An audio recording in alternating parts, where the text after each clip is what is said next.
Welcome back to another edition of Fund Friday with an incredibly special guest, a new partner to Lone Star Capital, and I think someone who's going to have a very big impact with us. I'm so excited to start developing the relationship with the one, the only Gib Irons, the founder of Irons and Irons Law Firm, as well as Irons Equity. Welcome to the show. Hey, Craig. Thank you. Good to be on. Absolutely. Well, as I mentioned, you're a new partner with us, so thank you for your contributions to the Houston 3 property portfolio. And then also, we're working very closely to try to get you to raise some equity for another deal for us as well. Yeah, absolutely. No, it's a pleasure to partner with you guys. You've got a phenomenal operation, and I have a ton of confidence in what you're doing. And so, it was a pleasure to invest with you as an LP, and I look forward to raising some capital for you guys. Absolutely. Well, I guess just give us your background. Tell us about yourself. Obviously, you have the law acumen and background, but what were you doing? Obviously you've been raising equity, you have your law firm, but maybe just give us your background and what you've been doing that led you to where you are today. Sure. So Craig, I'm a trial attorney in Eastern North Carolina, and I grew up here in Greenville, North Carolina. I've been practicing law for 17 years, and I have a law firm here in town, as you stated in the introduction. Irons and Irons is the name of the firm, and we have three office locations here in Eastern North Carolina. We've got offices in Greenville, New Bern, and Morehead City, and um, so I started my career as a trial attorney. I'm still doing trial work, and I try a lot of high net worth divorce cases. I do a lot of personal injury stuff, automobile accidents and things of that nature. And I was making good money as an attorney. That's a great thing. But what I realized was that I was paying so much money in tax. And every year I was getting hammered with taxes. And it was just a very disheartening feeling to, work so hard all year long and then feel like you've accomplished something by having this good amount of profit on in the business. But I was turning around and paying all of that to the IRS in tax. And so um, I also was like your traditional 401k investor. I was investing the maximum amount in my 401k every year, 50,000, 55,000. I did that every year for like a decade. And that was the extent of my investment experience was this 401k. So in 2019, I went on a fishing trip. I actually fished in a tournament called the Big Rock Blue Marlin Tournament. And I don't know if you've ever heard about it, but the Big Rock is one of the biggest blue marlin tournaments on the East Coast. So the only one that is bigger is the White Marlin tournament up in Maryland. The tournament brings in like the pot for the tournament is about $5 million. If you win all the different categories, it's about a $5 million purse. All the people that fish in the tournament are very affluent. We're talking, 50-foot sport fishers and up. And it's a just the buy-in for the tournament is about $52,000 for the all-in buy-in. So I went to fish in the tournament. I'm a big offshore fisherman. And during the tournament, marlin fishing can be very slow. Sometimes it's really hot, sometimes it's really slow. This particular tournament, we trolled for 4 days and did not catch anything. Oh, So, so during that 4 day period of time, I had an opportunity to really get to know some of these guys on the boat.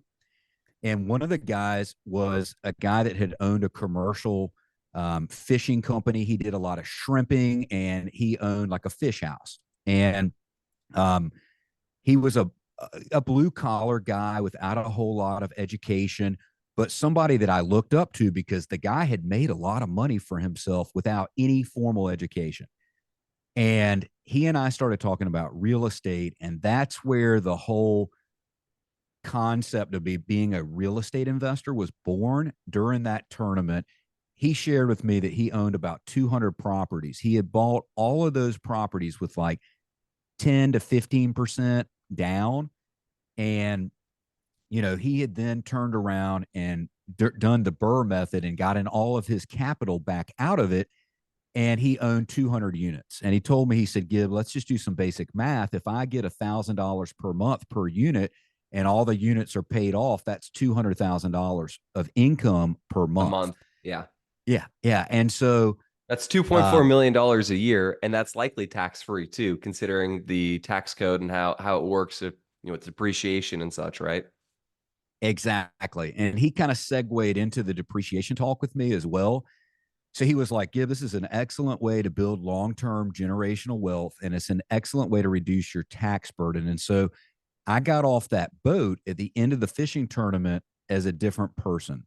And I went home and I told my wife, I said, we're going to start real estate investing. And it's just been guns blazing, pedal to the metal ever since.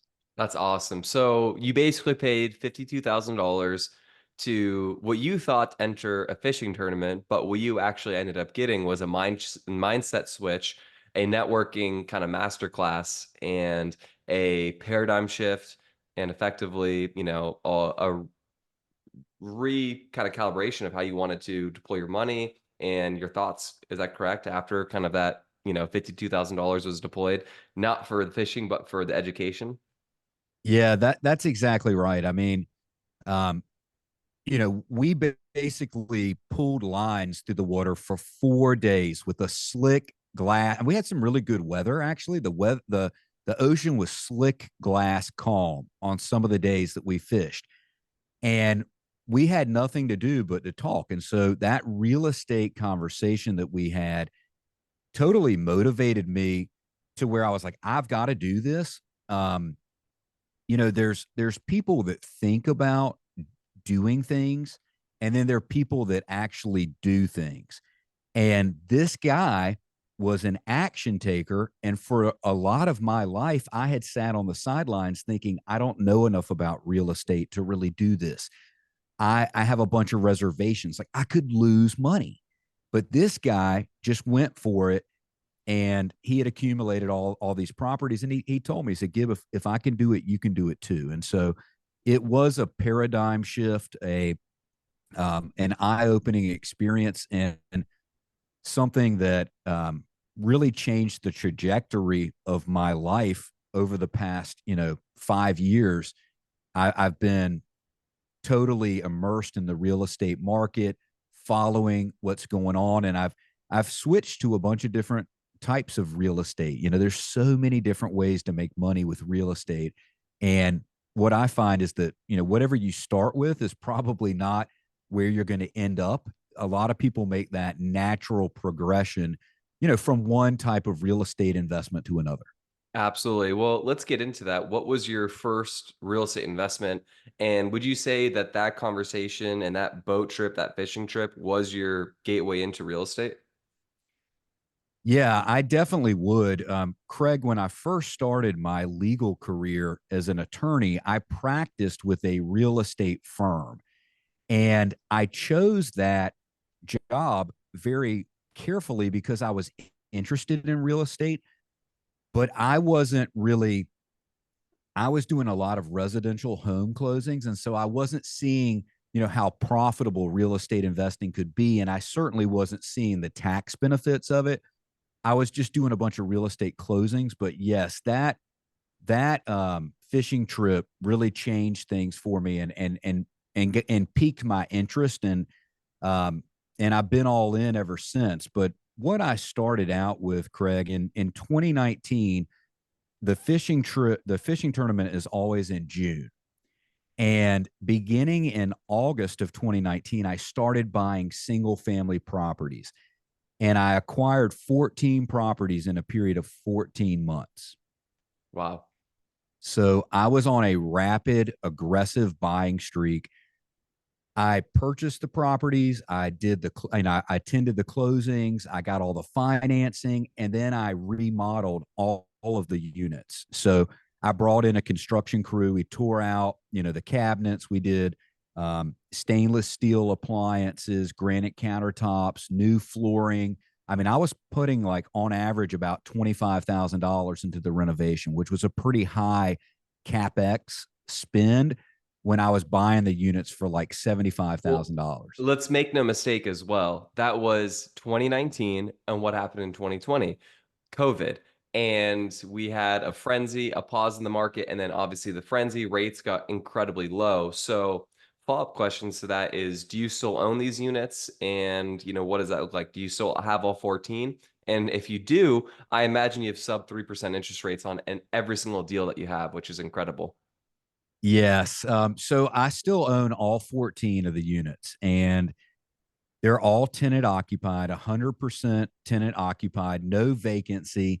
We've never had a problem with occupancy. Our occupancy has been pretty much like one unit will have to turn over every, 6 months, we'll have to turn a unit over. But for the most part, we've had, full occupancy this entire time. The interest rates that I've got on those properties range from 3 to 4%. So they're very low. Now I do have a mountain house in Pigeon Forge, Tennessee, which we can talk about as well. But that is a $2 million property, and I have a $1.5 million loan on it at 2.5% interest. That's awesome. So it's basically the free money cycle. And is that maybe what you mentioned is maybe an Airbnb, or is that just a vacation house that you and your family enjoy, or both? So so it's an Airbnb, and I use it predominantly for rental income, and it's done really well. I think this year we did about $250,000 gross on that property. Wow. Obviously, we were hoping to do a little bit more, but considering how many more people have come into that area, the Pigeon Forge, Gatlinburg, Sevierville area is right there where the Great Smoky Mountain National Park is. And that area has become very, very popular. There's been a ton of people building in that area, but yeah, we did 250,000 in revenue on the property last year, and because my mortgage is so low, the mortgage payment is under $6,000 a month. So I've had months where I, made $20,000 profit in a particular month. That's incredible. So those are kind of your intro into real estate investing. You've got, the houses. How did you get into capital raising then? Because, obviously your interest was peaked from the investment side after the fishing trip. But what made you want to kind of go all into the capital raising side of the world on top of all your other businesses with your rentals, with, Irons and Irons law firm? What piqued your interest? What made you inspired to want to add more to your already busy life with having, a lovely family and kids and a wife and everything else associated, right? Yeah, so it was pretty interesting. Like I've already got a very good network, through my work as an attorney, and the fact that I'm a third generation citizen of Greenville, North Carolina. So like my family's been here since the 1940s, and most of my family consist of physicians. So both of my grandparents on my dad's side were physicians. My dad has two brothers; they're both physicians. So I have a bunch of people in the medical community around me that just had built a very good reputation for being honest and having a high level of integrity. And so I had those relationships that I knew I could lean on for capital raising. But to be honest with you, my accountant and I were talking about how much money I had saved in taxes. So in 2021, I was able to save $250,000 in taxes. And I mean, literally reduced my tax bill by $250,000. And that was from cost segregation studies that we had done related to the properties that I acquired in 2019, 2020, and 2021. And my CPA told me, he said, Gib, you know, the general partners on these deals get a tremendous amount of bonus depreciation. They're making a lot of revenue. It's not that hard. You've already got the personality for it, and you've got the relationships. So I had that conversation and that seed planted from the CPA. And then he recommended that I go to the real estate guys' Secrets of Syndication conference. So I did that, went there, learned about syndication, started reading any book that I could get my hands on. And then I kind of just started listening to every podcast out there about real estate. So I'm trying to stay healthy this year. One of my big things is, working out, doing I'm running, a couple of 5Ks here and there, and I'm walking. And whenever I'm doing that, I'm listening to a podcast. So at the same time, I'm doing my cardio. I'm getting like an hour to listen to podcasts. And so I've listened to dozens of podcasts and hundreds of podcast episodes. Just in that initial period, I was like absorbing every bit of information. Right. So you became a sponge effectively. And I'm sure with your acumen of your law side that it all probably is meshed very nicely together. So with that said, what are the typical deals you want to raise for and have you been raising for to this point? Yeah. So, Craig, I really like, value add multifamily opportunities. I'm really bullish on the Texas market. I really like the Phoenix, Arizona market.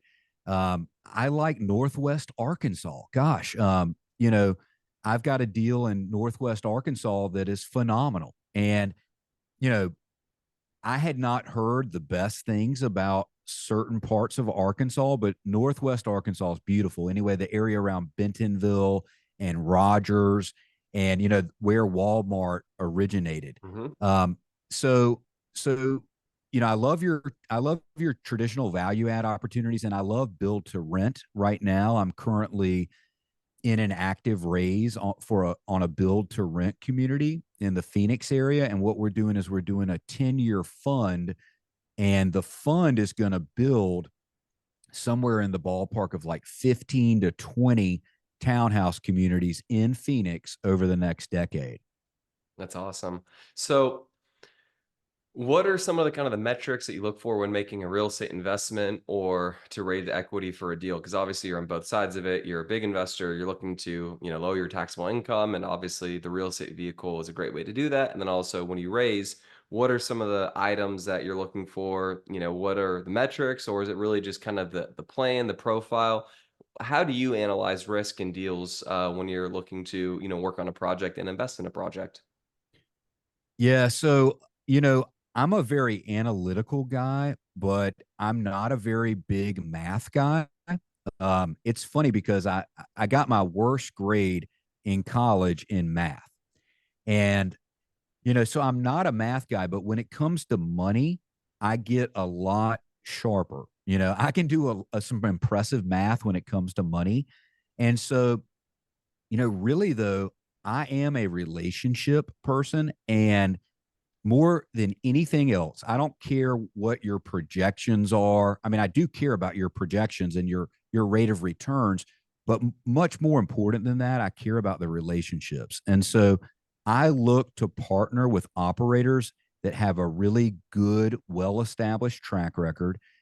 I like to partner with people that um, you know, it depends a lot on how they treat me, right? Like if they don't have time to talk to me about the deal, then that's a red flag. Like I want people that I can have access to and have confidence in, and they've got an established track record. And a lot of it comes down to that personal relationship with the operator because, the capital raiser is just raising the capital, right? But the deal is really going to rise or fall based on the operator. And so I love working with guys like yourself, and Lone Star Capital and groups that have been doing this for a long, long time and have made good on their promises to their investors. And my current work with Bala Krishnan and the 10Y people, I was super impressed with them when I sat down. It was very similar to the interactions that you and I have had. And they are math people, and Bala is like a his wife is a legit mathematician, and he can run any calculation in his head. Bala is Anyway, incredibly sharp. Yeah, he actually presented at the Lone Star Capital Conference for our deal shark pitch with a similar build to rent community, probably prior to the 10Y concept with Derek, of course. But he Yeah. presented that and had a very, very impressive presentation that a lot of people were inspired about and intrigued with nonetheless. So I can speak on behalf of Bala where I've seen him, kind of run court and it's impressive. Yeah. When I first met Bala, he lives out in Phoenix, and I was in Greenville, North Carolina. And I told him, I said, look, I'm interested in working with you, but I don't work with people that I haven't met in person, that I don't know. And he said, well, Gib, why don't you come out here? And so, like 2 or 3 days later, I was standing at his office, knocking on the door. And I met with him, and I spent about 8 hours with him, and I put him through something that can only be described as like an interrogation. Um, the lawyer side of me kind of came out, and it felt like a deposition for 8 hours, but I asked him question after question after question, and he was able to explain the little nuances of the deal to me, because as an attorney, I want to know like the general rule and the exception to the rule. And he was able to go through that with me. And so I look for sponsors that have that level of knowledge and sophistication, and operators that I think will be fun to work with as well. And people that are not afraid to share bad news. As an attorney, I sit down with people all the time and I tell them, your wife is cheating on you. I know you didn't know this, but our investigator has been following your wife, and your wife is having an affair, you know, and I break down the cold, hard truth for people about their marriage and their injuries that they sustained. And so I like people that shoot me straight, tell me the truth. If something's happened and there's a delay on the project, I can handle that. But what I can't handle is a cover up. Right, right. So Yeah. you just want to be shot straight. And, the reality is that real estate business is the problem business. Toilets are going to break, lines are going to get clogged. You just never know what's going to happen, but it's how quickly you report it. And that's exactly why we have vertical integrations in our system and our processes and construction in house, because if you rely to a third party that's got no upside or, long-term interest in your deal, you're not going to have the best treatment and white glove treatment on your opportunity, on your deal. And little things can fall through the cracks that, create really, really large problems potentially. So that needs to be avoided. With that said, you kind of shed some insights to how you better sponsor, but what are other, questions and items that you think about when you're working with a new sponsor? Because you've deployed a lot of equity on your own end. So, what were some of the key components other than, knowing someone and, having some sort of established relationship? What else do you look for when you vet a sponsor? Yeah, I mean, I'm looking at the risk profile and how much risk am I going to be making in this particular investment. And, some investments are high risk, high return, and that's okay. But with real estate, I'm not looking for, it's not like angel investing, right? I'm not looking for this insanely high return that sounds too good to be true. Like, I want to be able to double my money in 5 years or less. I want to have minimal risk. I want the possibility of me losing my initial capital to be very, very low. Like, we can never fully eliminate that risk, right? Like, sometimes that happens. Um, but it's very rare. And so for me, like, I'm looking at what steps have they taken to de-risk the investment from all sides.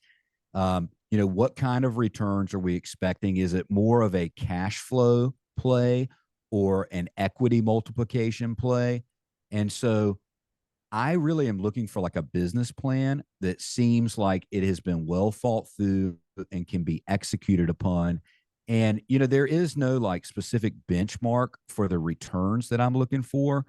Um, but I want, I don't want it to be, 15 to 20% is a great return. If I can get 15 to 20%, I'm probably going to beat the stock market out, right? I have very little confidence in the stock market. Craig, this is kind of an interesting aside, but I had $1 million in a retirement fund in 2023, and I cashed out the retirement fund. Okay. I took an early premature distribution and cashed out the $1 million. And a lot of people have told me, Gib, you're crazy. Why did you do that? That was absolutely a crazy thing to do. Well, it to me, it actually made a lot of sense and is a great plan. I knew I was going to incur a 10% penalty, which, on $1 million, that's 100,000 bucks, right? I'm fine with that. But I had so much bonus depreciation from all of my real estate activities that the tax itself is almost totally eliminated. So I pay the 10% penalty, but I'm 44 years old and now I've got access to that $1 million. I'm getting a higher rate of return through my alternate investments like real estate, oil and gas, some of the charitable giving things that I've done. I'm getting a higher rate of return or hammering down my tax burden. And so, even though I wouldn't recommend that strategy for 90% of the people out there, for me, I think it was a game changer move. I think it was bold, and I like doing things that are bold and, reaping the rewards of that. Absolutely. So, with that said, why did you feel so confident to get out of the stock market? Is that because you're looking for basically, higher rates of return, or is it more just looking at it like, hey, yeah, maybe that's an okay strategy, but I'm looking more to basically build up my income, rich dad, poor dad style, build up your assets and really just have, monthly cash flow that's coming in. Is that what it's for? Or do you just feel like you have more control in syndications and whatnot? What is the root of wanting to get out of that strategy of the retirement and the 401k? I don't think having a 401k is necessarily a bad thing, but I think it's kind of a combination of all of the things you mentioned. Like I I totally expect my real estate portfolio to outperform, the S&P index, to outperform the Dow. Um, I think that the returns are going to be higher. I trust myself. Like if I'm going to bet on somebody, it's going to be me. You know, if the deal is going to rise and fall based on my contributions, I know I'm going to do everything possible. And you know, it's interesting because when people invest in your traditional retirement account, like they generally don't know anything about what they're investing in, right? Like you go to a financial advisor and the financial advisor tells you, okay, based on your age, you should have 40% large cap, X amount medium cap, X amount small cap. We're going to have a little bit in international emerging markets. And they give you this pie graph, right? And that's all you really know is that you have holdings within this pie graph. And now you can study all of that stuff and learn about the specific companies that you're investing in. That information is available, but how many people actually do that, right? So for me, I know so much about these real estate deals. I know all the subtle nuances of the deal and the deal sponsor. And so I feel like I have a tremendous amount more control. So it's higher returns. Now my money is after tax money. So I'm capturing bonus depreciation on all of these deals. And even if bonus depreciation went away tomorrow, because we do know that it's on a sunset plan, right? Like I'm still going to get depreciation. Even if I don't get bonus depreciation or accelerated depreciation, there's still going to be depreciation there. And so the tax advantaged investments just boost the returns even higher. Yeah. Well, and with that said as well, you hope to solve for what? About a 6 to 8% return in a retirement account or any basically S&P and 500. Historically, it might be like 8%. And that's obviously, factoring in when America went through incredible growth and whatnot. So it's can be slightly skewed for sure, but you factor 6 to 8%. With deals we're looking at right now with the multifamily opportunities, you're getting that on cash return alone. let alone the equity multiple side of things, right? So when you kind of factor like that, Exactly. it can kind of feel like a no-brainer. And you could also probably reinvest money back into your retirement account, ironically, with the dividends that you've had there, and probably make up for it quicker than you're able to amass that $1 million to start with, right? So you could probably replenish that in a similar, if not shorter period of time through your investments as well, if you really wanted to redeploy and kind of fill that bucket up. Yeah, like for the investors that I work with, Craig, I don't advise them to do what I did. I mean, I talk to them about diversification, and I tell them, look, it's okay. Like, if you've got money on Wall Street, good for you. There's nothing wrong with that, right? A lot of people have made a lot of money on Wall Street. But I talk to them about diversification and having money. If you got stocks, bonds, and mutual funds, get some real estate in your portfolio. But for me personally, I got sick and tired of all the volatility in the market that I had no control over. And I feel like all of these investments, even real estate, is subject to market conditions. We're all interest rate But sensitive. No matter what you're in, yeah, it is interest rate sensitive, but fix what you can fix, right? yeah, exactly. And I, I'm not saying that I won't buy some stocks, bonds, and mutual funds or do some angel investing in the future because I I probably will. But the level of control, the higher rate of returns, and then just having those tax advantages. Like I said, like if I have a really good year at the law firm, it is absolutely demoralizing to turn around and pay all of that money to the IRS. If you're going to do that, why even work? Why even go into work every day? Because it's not uncommon for me to work 80 hours a week, maybe 100 hours a week. And I'm not complaining about it. I'm happy about it, Well, you especially know? now when it's billable as a lawyer and you're gonna make some sweet money on these trials. Like, hey, sure, why not? Right? Yeah. I mean, honestly, like we love a trial. We love a Yeah. trial because we're gonna generate a lot of fees and we're gonna make a lot of revenue. And so we're all about, doing that kind of work. And then I want my money to work for me. So I do the work, I create the revenue with the law firm, I invest it with real estate, and then I just watch that money, you know, multiply. It's a beautiful thing. It's a beautiful Right. thing to make money, without having to trade time for money. You're you're making a nice profit. And I say this all the time. It's really not about what you make, it's about what you keep. And I'm so happy that I didn't have to express that kind of logic and thought process on this show when someone else brought it up because I say this all the time.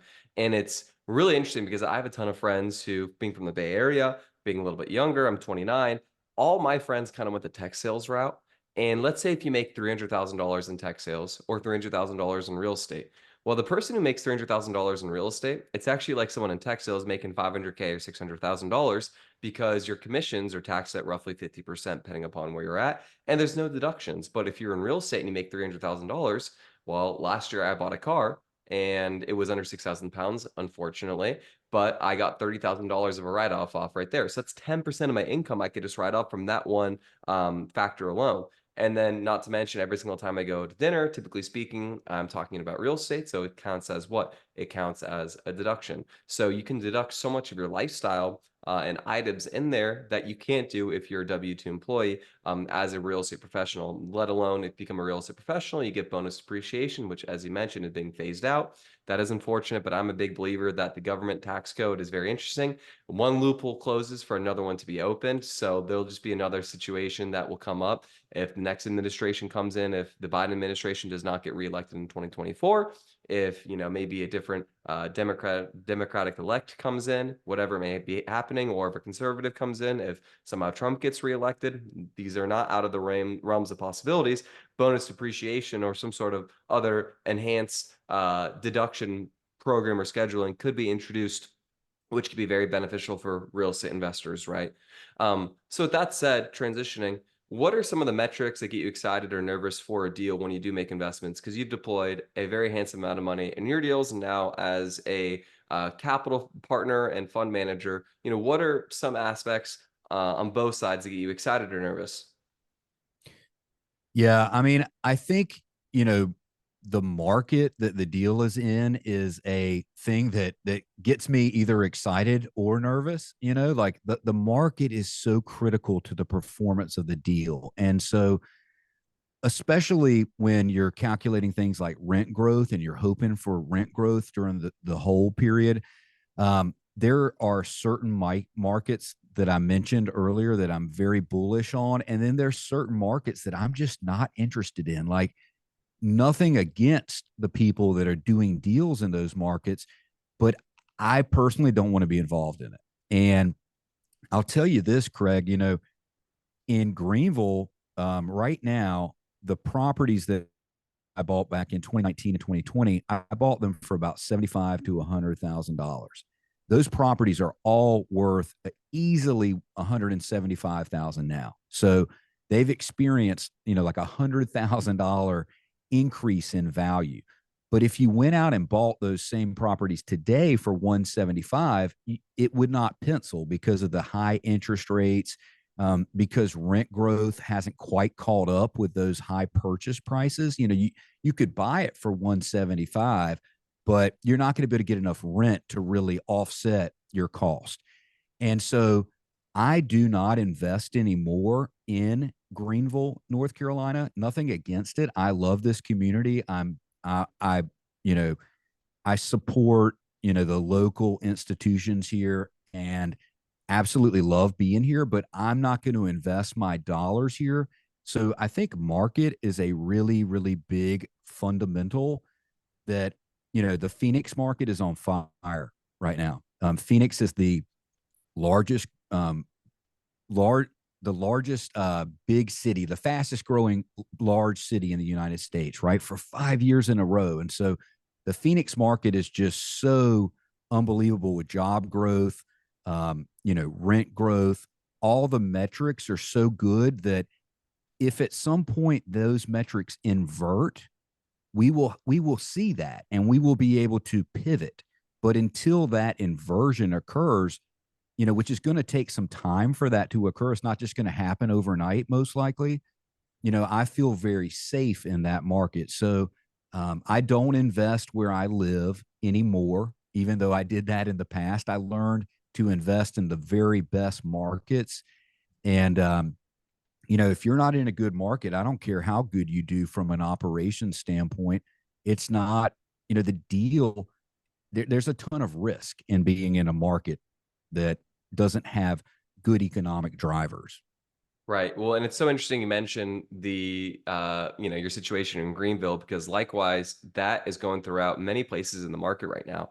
As many people know, I used to sell homes in 2020, 2021, and 2022 when I was really in depth in it. As 2022 hit and interest rates went higher and pricing stayed the same, deals weren't making sense as rentals anymore. There was no cash flow. The DSCR wouldn't basically be hit, the debt coverage servicing ratio, unless you put 30 to 40% down. So similarly with pricing getting higher and interest rates staying high, there's no cash on cash return there. So what you experience there is what I experienced in Phoenix. I remember at one point when I was selling houses here in Phoenix, which is so funny you mentioned, and I'm sitting here right now, and my house, of course, too. Let's have Phoenix go to the moon as well. Likewise, Texas. I'm very bullish on those two places, but everything would make sense from a cash on cash return. Everything would pencil if you're doing some sort of DSCR loan. Now nothing makes sense. Cap rates are, sub 5%, sub 6% on houses, which means you have negative leverage and the deal won't pencil. And then obviously with all the appreciation and whatnot, it's just hard to make it happen. And I'm sure, the market you're in there in the Carolinas, uh, probably experienced 40 to 50% of property appreciation. Likewise, Arizona has as well too. And single family is so interesting because with rates staying where they are, or with most people having sub 4% interest rates, there's going to be very low velocity moving forward due to the fact that it's more expensive to move. So people are going to stay put or at least going to rent their house. And now it's kind of the turning point where it made more sense to buy these last couple of years. Now renting actually is more attractive because where interest rates and pricing is, and rent growth has not caught up enough. So that's likewise to what you're seeing there. We're seeing here in Phoenix as well on the single family side too. So just kind of an interesting caveat there, for sure. And markets are, fluid. They are subject to change, and there could be a nice entrance point maybe in 3 to 4 years, should pricing soften or stay neutral and rents kind of creep up. So it's interesting how appreciation works. We've all kind of nationwide seen very large bumps there, without a doubt. Yeah, I mean, I could sell all of my 14 single family residences here in Greenville and get top dollar for them right now. The thing is that I don't want to sell. And so I like to hold on to the real estate. You know, I enjoy owning it, and I want, you know, those units to be paid off and to have that cash flow coming in. You know, when I think about multifamily though, Craig, you know, it's really about the velocity of the deal. And so a lot of those deals, hey, you can have a long term hold if you really like the property, you want to hold it, great. But a lot of these deals, the velocity in multifamily is so much faster. You know, you see like a 5 year hold period, and then the property sold, and we move on to the next deal. And, you know, it creates a scenario where you can increase your equity rapidly because of the velocity that these deals go at. It's just a lot faster. My personal portfolio, I have no intention of selling anything, but with the multifamily real estate, you know, we kind of get in and do our thing and get out. And Yeah. So um, you get some market alpha from that, and then you're going to get nice market beta if you're in the stock market, if you've got your own house after you've kind of done the forced appreciation process. You're relying on market beta, which is nothing wrong. And I think it's very key if you're an investor to have short-term plays and long-term plays. For instance, your house is long-term plays, your Airbnb that's doing very well, long-term play. I would imagine with that debt, you might as well let that ride because money will never be that cheap again, in my opinion, or at least not for several decades. So milk that while you can.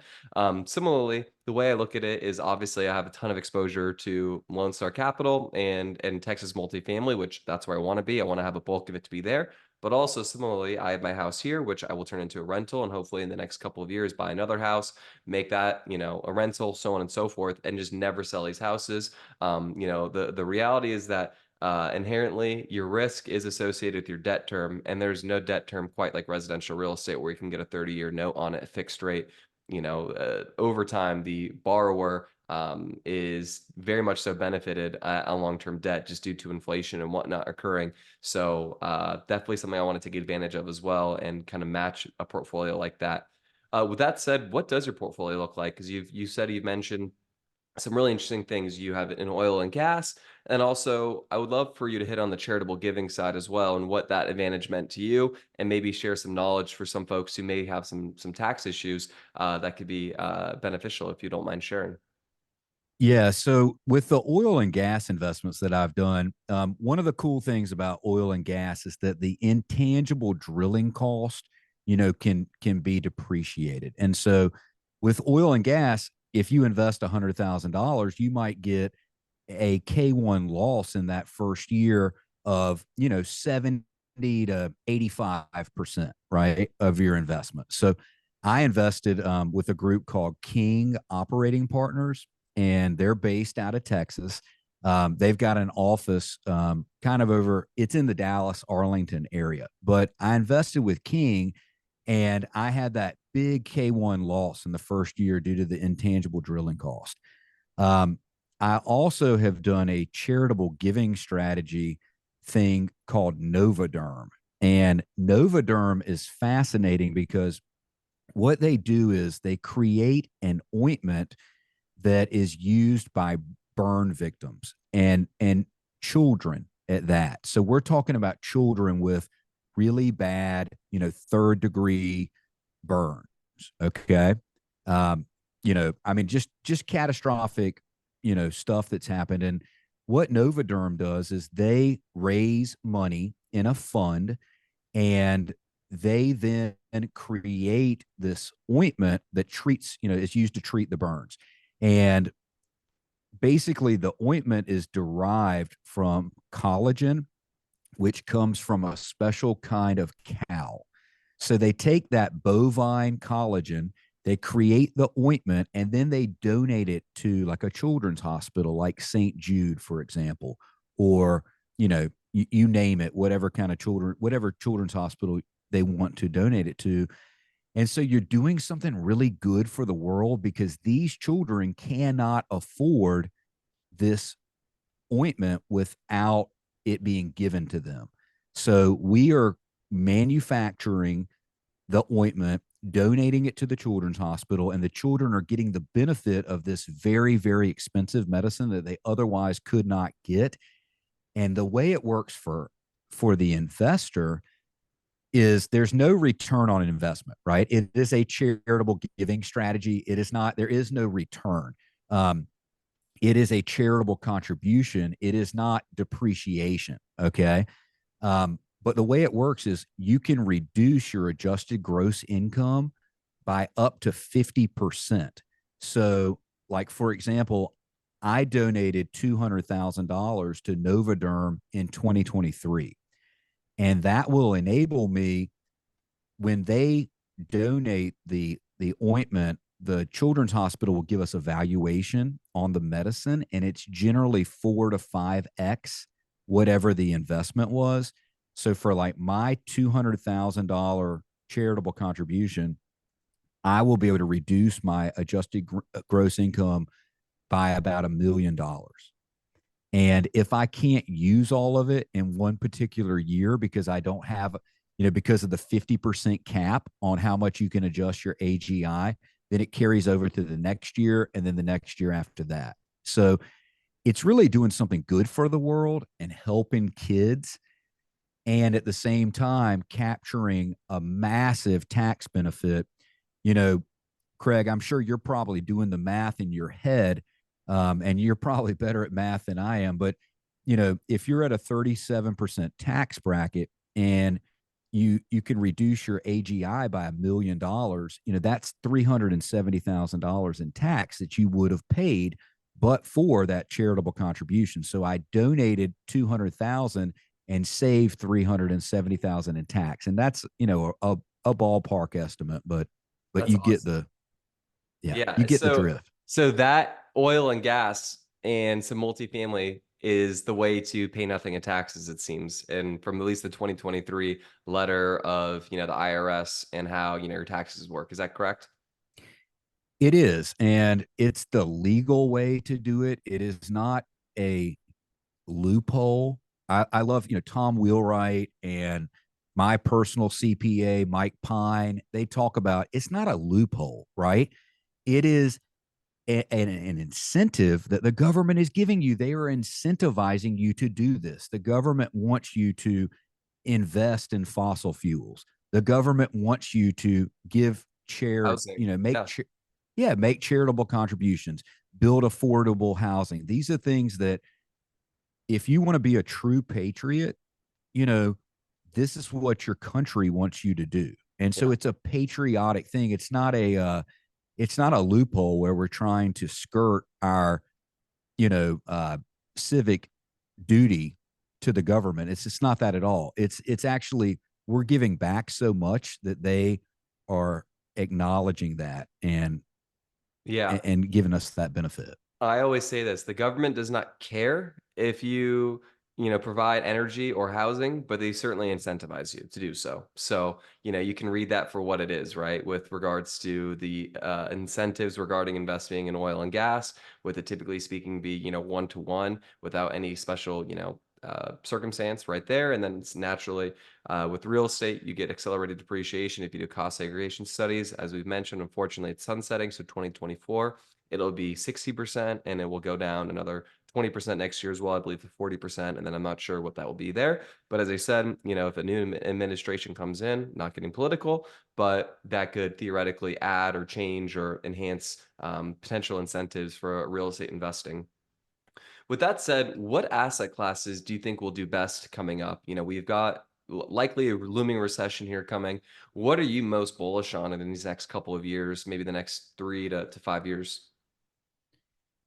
I mean, really the things we've talked about, Craig, like multifamily real estate, I think is a very, very good place to be right now. I think there's going to be a tremendous amount of opportunity in the market. We're already seeing huge discounts, right? Like, some of the deals that you've done at Lone Star, you're capturing a massive discount from what you were trying to get that same deal before, and you're now getting it at a 20% discount, maybe higher. So I love multifamily real estate. I think it's a great place to be. I did a little short form video the other day. A lot of people don't realize this, but Warren Buffett and his sidekick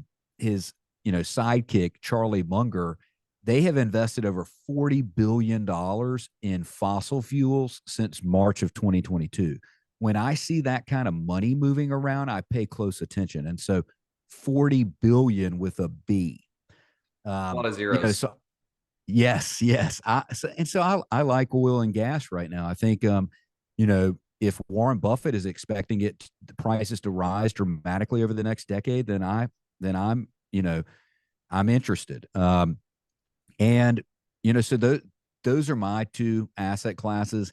Um, the stock market volatility, like I said before, just really got to be too much for me. I know a lot of attorneys that were trying to end their careers, and they then experienced all the upheaval, that we saw back in the great, recession back at the time of like 2007, 2008, 2009.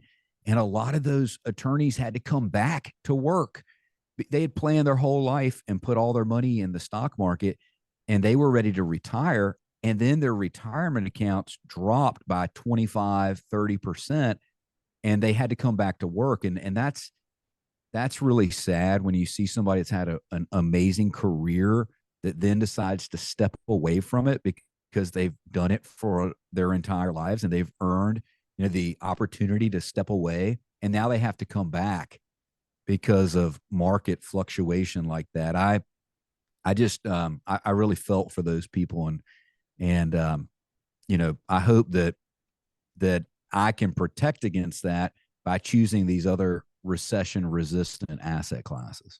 That's awesome. And then with that said, on the other side of the coin, what do you think will struggle the most here coming up? Obviously, we all know office is in a massive issue, but outside of office, is there any other, asset class that you're, not really the most bullish on that you think won't do well that you personally won't touch for the next couple of years, even if you got presented, a pretty compelling opportunity? Yeah, I mean, I think office is a good example. You know, yeah, there's a lot of different ways to make money in real estate, but I like multifamily. I don't want to do office. Um, you know, I'm not real keen on retail. Um, you know, it may work for certain people, but it's not for me. And so I think that's a good example of something that is struggling right now that I would stay away from. Um, yeah. Yeah. What's making you most nervous with what's coming up with the looming recession? Do you have any exposure into anything that you would not want to be in that you're kind of currently in?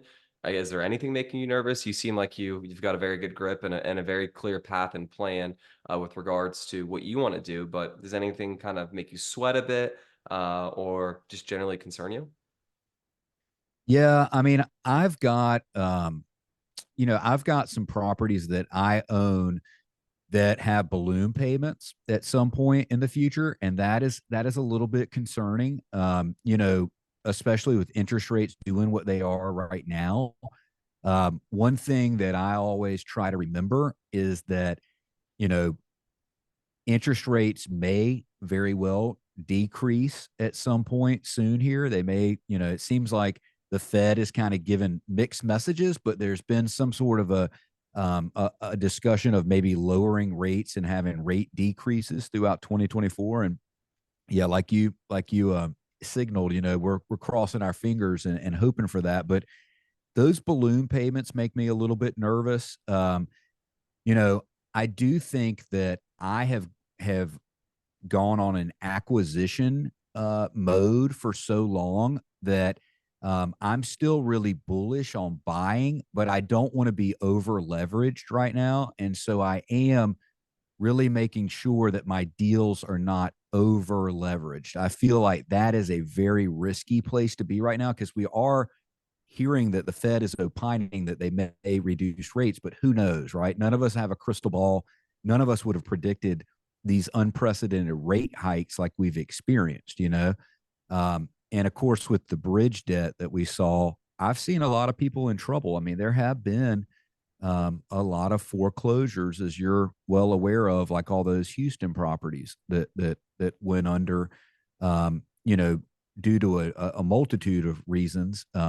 Easy, and Poor, I want to explain the yeah, avoidability of that. Putting on yeah, floating yeah, rate debt and putting mezz on the capital stack is, you know, playing with fire to an unknown degree. It is out of control. If you want to, create the capital stack like that, you would really look good if the market was in your favor. But if any little shift happened or something perfect didn't occur, which what they were seeking was that, then they were going to get slaughtered. Plus, that was a questionable deal to start with regards to the tenant profile and whatnot. So they had the that's right. riskiest profile. The craziest thing to me is how they even got equity to fund that deal.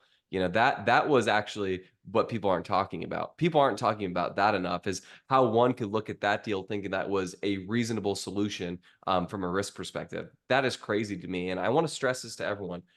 IRR and chasing that is a fool's errand. Okay. If you see numbers that are, north of a 20, you should really think critically as to why that's the case. Now, similarly, if a number is below 13, that might make you scratch your head like, well, what's going on here, right? But really, really audit where these numbers are coming from. I can't stress that enough because, frankly, if you gave the same deal, and I've said this a million times and I'll say it a million more, if you give the same deal to 10 operators, you will get 10 different numbers. You will see something really high, you'll see something pretty low, but realize that it's all the same deal with probably a very close with regards to debt terms. So be very, very conscientious about where these numbers are coming from and how that cake is baked. Yeah, I know people that were in those deals that lost their money, and that's, one of the harsh realities of investing. And that's kind of goes back to the relationship thing that I said earlier, like if it doesn't feel right, there's probably some reason for that. And um, I always tell my investors, like, look, if you're interested in the opportunity and it seems good to you and you're excited about it, like we are, come join us. But if you're not, that's perfectly okay. Like it is okay to say no. And like what seems like a gem to me may seem like garbage to you, right? We've all got our own criteria, and it's okay to say no. One of the most empowering things that we can do as human beings is to say no. And I love it. I'm on a tear this week. I've told about 15 people no. And I'm kind of riding high on it because every time you do it, it gets easier. Yeah. And it's kind of fun to do that when you stop caring about like how are they going to react. It's not a disrespectful thing. It's just no, this is not the right deal for me. No. And it could apply to a lot of different things, but I'm kind of on a roll with it this Well, week. what you're going to have happen, especially as you get more in deep into the capital raising world, you're going to get pitched left and right, especially when you create the incredible content that you're doing right now. People are going to find you. And when that's going to happen, you're going to get approached left and right with every single deal under the sun. And unfortunately, not every operator is created the same. And I do truly believe this. A great deal can be ruined very quickly from a bad operator, and an okay deal can turn really great with a good operator and a great operator. So always keep that logic in mind with regards to, what can happen with a deal with not the correct asset management team. And I think that's where Lone Star is going to thrive. And we're really excited for the shifting market here because everyone now once more is on a level playing field. And, we're not going to see crazy gains like we saw before in the ZERP environment, zero interest rate environment, right? So Mhm. with that said, we're really excited to see the shift. We're excited to see, experts really come out into play where, if every market's roughly at a 5% market beta, okay, well, who can really create investment alpha and not just be, oh, well, I bought a deal in Phoenix, or, oh, I bought a deal in Dallas, or, oh, I bought a deal in Tampa, or, Miami at the right time, and things really mooned. But now that things are reasonable, we will see a change in the tune. So we're excited to see that on our end for sure. With that said, on a more positive note, what gets you most excited about the opportunities coming up with with the shifting market? Yeah, I mean, really, I think it's lower competition. I don't think there's as much competition for deals right now, which gives you an advantage. You can get a broker on the telephone right now, whereas before, you might not even be able to get a meeting. The discounts and pricing, is huge. And then I think, as the market improve, if we go into a recession and we go into a drought and then things start to improve, I want to be there on that upswing, right? And I think that there's going to just be a massive reallocation of wealth over the next couple of years. I think there's going to be a massive transfer of wealth, and I think real estate is going to be front and center in that massive transfer of wealth. And so, think about it. If you could have gotten in back in 2009, after that big crash, and then ridden that wave when it came up, there's just a lot of excitement in my mind. A lot of people are scared, and that creates a lot of excitement for me. Which it's the best Um, time to invest when everyone's scared because the masses are not. So with that said, it's so yeah, illogical. And Chris Mendez, Rob and I have said this so many times, but Chris Mendez, who is with Pearlmark, which is a big institutional equity group, private equity fund, and effectively he said, what's crazy to me is, what's risky to me is not investing right now. It was investing a couple of years ago when rates were super low and cap rates were compressed. That was crazy to me. It's a lot easier in my head to wrap around where pricing is right now and what's going on. It's way less risky to me right now. And I love that logic. That's the right mindset to have. And frankly, it's, everyone is to some extent a product of groupthink. But right now, when your Uber drivers, when your cab drivers aren't giving you or are giving you investment advice, that's when it's too late. When the investment is on the front page late, it's too late. And when Financial Times or Kramer is telling you to not do something, that's when you have to do it. Kramer, as in CNBC Kramer, of course. So yeah. I mean, look, when you've been around long enough, you kind of know what things have traded for in the past. And even though I don't have that depth of historical, experience to draw upon myself personally, I know people that do, and I'm very inquisitive, and I'm going to reach out to them. And you know, if they know, like if you remember a property trading at a much higher value, 5 years ago or however long ago, and now you see it at this huge discount, like you have a much more comprehensive understanding of what kind of a discount you're getting, right? If you don't have any frame of reference, then you don't have any frame of reference. But if you can look back and say, this same property, like we've been scouting this property for the last 2, 3, 4, however many years, and we've seen it trade in the past at these other prices, and now we're getting this kind of a discount, odds are that it'll be back up at those high prices again. And so I think that's very exciting, and that's why it's important to know people that have local knowledge, and have been following these properties over a period of time.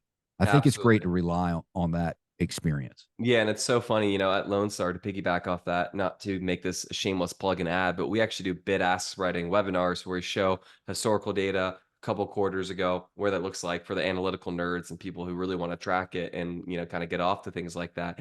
We kind of track that and we know. So we have a good point of reference and data set to show if a deal is not a good deal and kind of in real time what that is kind of looking like to that point. So it's gonna be very interesting to see what it looks like today or next quarter compared to where it was a year ago or 2 years ago, so on and so forth. So we do track that.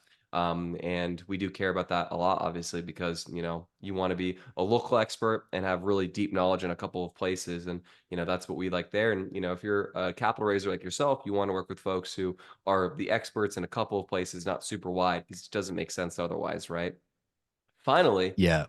Yeah. yeah, Yeah, finally, you can't be a know-it-all in every single market, right? So I like no, working with people that, hone in on a specific market and they know the bells and whistles. And like for you guys, sometimes you own all the properties around a property that you've got an LOI on. And that gives you a huge advantage because you already have all the systems in place in that market to say, yeah, we can pick up this other property and we can run it just like we're doing the one next door.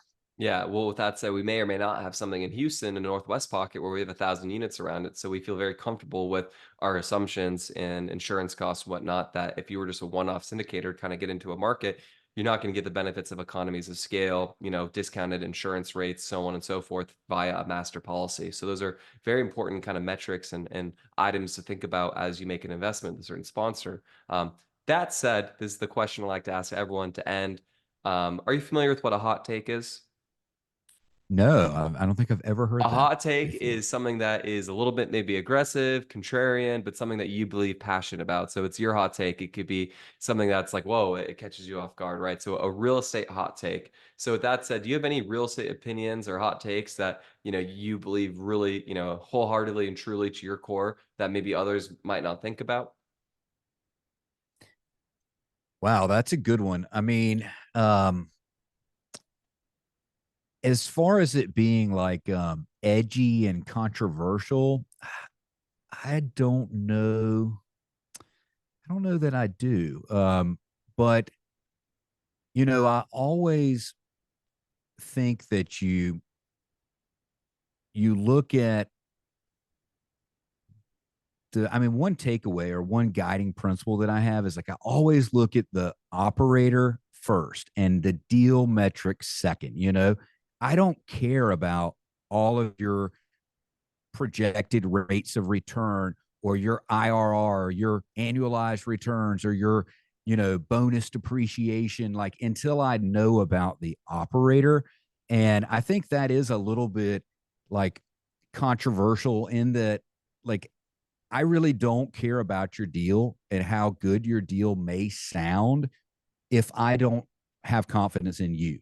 And so that's kind of just one of my guiding principles. I don't work with people that I don't have a high level of confidence in, because like we're going to go through some tough things together, right? Like real estate is not just, sunshine and rainbows. Yeah, Things it's are not going to always happen. the interest rate getting cut environment where everything goes gangbusters, unfortunately. No, it's not. And so, I want problem solvers that I can work with and that I can trust. And so, I always say deal metrics and everything second, um, relationship with the operator first. I love that. Final question, actually. What made you say yes to investing and working with Lone Star Capital? Considering you are a partner of ours and assumed to be capital raising fund manager and whatnot, what made you say yes to us? Because clearly you get pitched all the time. You have access to, some of the best people in the business. You've got a ton of money you've invested. You're credited and whatnot. What made you feel confident and comfortable to say yes to us and work with us?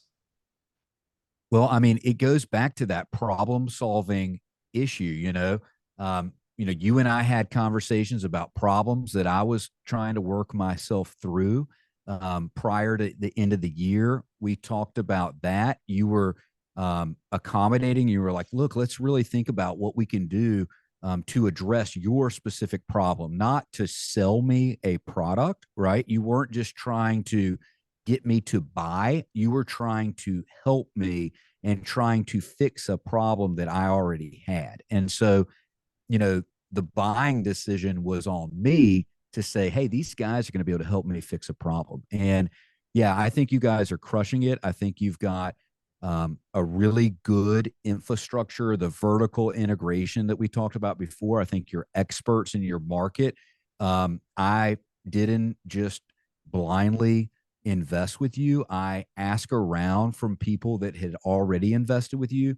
I ask capital raisers that had raised money for you. Were they fair to you? Did they treat you well?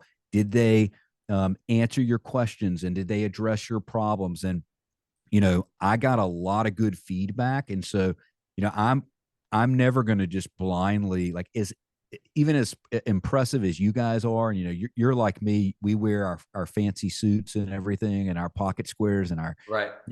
and neither one of us did the tie today, but like, we dress to impress and we put on a good presentation, right? But no matter how good the presentation is, like I did the legwork on the back end. And, it wasn't a coincidence that I chose you guys to invest with. It was because I had done the legwork and gotten such good positive feedback. Well, I'm happy to hear that our audits went well and that your PIs that you have to check on someone cheating on a husband or a wife and to vet Lone Star Capital came out clean. So that is important to us. So if you want to have a PI follow me around, I'll be on my best behavior, I guess, moving forward, I suppose. With that said, we really appreciate you coming on Fun Friday here. Where can people find you, Gib?